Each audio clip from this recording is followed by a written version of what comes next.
সম্প্রতি আমরা ঘুরে আসলাম একটি ভাইরাল প্যালেস থেকে, যার নাম হচ্ছে রোজ গার্ডেন। এটি ঢাকার টিকাতলিতে অবস্থিত।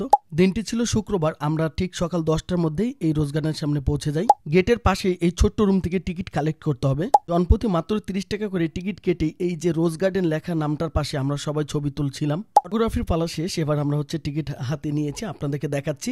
ভিতরে ঢুকে ঠিক ডান পাশে একটা লাল ঝুড়িতে টিকিটটা ফেলে আপনাকে ভিতরে প্রবেশ করতে হবে। ভিতরে প্রবেশ করতে চারপাশের মনোমুগ্ধকর এবং দৃষ্টিনন্দন দৃশ্যগুলো আপনার অবশ্যই ভালো লাগবে আশা করছি। রোজ গার্ডেনের একটা বিশেষত্ব হচ্ছে যে আপনি যেই কর্নারে যান, যতক্ষণই ঘুরেন না কেন, এবং চারপাশে এরকম বিভিন্ন রকমের মূর্তি দেখতে পাবেন। 1930-এর দশকের নব্য জমিদার ঋষিকেশ দাস এই রোজ গার্ডেনটি নির্মাণ করেছিলেন। তখন এই রোজ গার্ডেন অনেক গোলাপ থাকার কারণে এই রোজ গার্ডেনকে আসলে রোজ গার্ডেন নাম দেওয়া হয়েছিল। আরও একটা জিনিস জেনে অবাক হবেন যে বাংলাদেশ আওয়ামী লীগের জন্ম কিন্তু এই রোজ গার্ডেনে হয়েছিল। একটা জিনিস আমার কাছে খুব বেশি ভালো লেগেছে, রোজ গার্ডেনের যে এরিয়া আছে চারপাশে দেখুন কতগুলো বিল্ডিং রয়েছে। এই বিল্ডিং থেকে প্রতিদিনই প্রতিনিয়ত প্রতিটা মুহূর্ত তারা রোজ গার্ডেনকে চারিদিক থেকে এনজয় করতে পারছে। আর আমাদের মতো হতভাগাদের দূর দূরান্ত থেকে এসে টিকিট কেটে লাইন ধরে তারপরে বিভিন্ন জায়গায় ছবি তুলতে হচ্ছে, ঘুরতে হচ্ছে, দাঁড়াতে হচ্ছে, দেখতে হচ্ছে।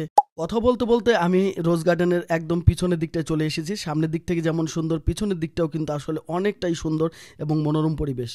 রোজ গার্ডেনের ভিতরে প্রবেশ করলে আসলে আপনি তেমন কিছুই দেখতে পারবেন না। এখানে যা আছে তা একটা সময় যারা এখানে বসবাস করত তাদের ব্যবহার্য কিছু আসবাবপত্র, ছবি এবং তাদের প্রয়োজনীয় জিনিসপত্রগুলোর কিঞ্চিত অংশই আমার মনে হয় যে এখানে আছে। লাল ফিতা দিয়ে আটকানো আছে, আপনি ভিতরেও প্রবেশ করতে পারবেন না।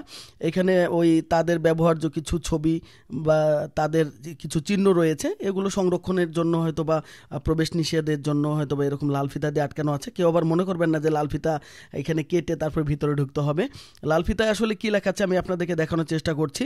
ভিতরে প্রবেশ নিষেধ, অর্থাৎ দূর থেকে আপনাকে দেখতে হবে। রোজ গার্ডেনের ঠিক অপোজিটে বিশাল বড় একটা পুকুর রয়েছে। পুকুরে রয়েছে শানবাঁধানো এরকম ঘাট, এবং ঘাটে এইরকম অনেকেই ছবি তুলছে এবং আমরাও যথেষ্ট সময় এনজয় করলাম, ঘুরলাম। আপনিও চাইলেও অল্প টাকায় বেশ এনজয় করে যেতে পারবেন এই সুন্দর একটি জায়গা থেকে।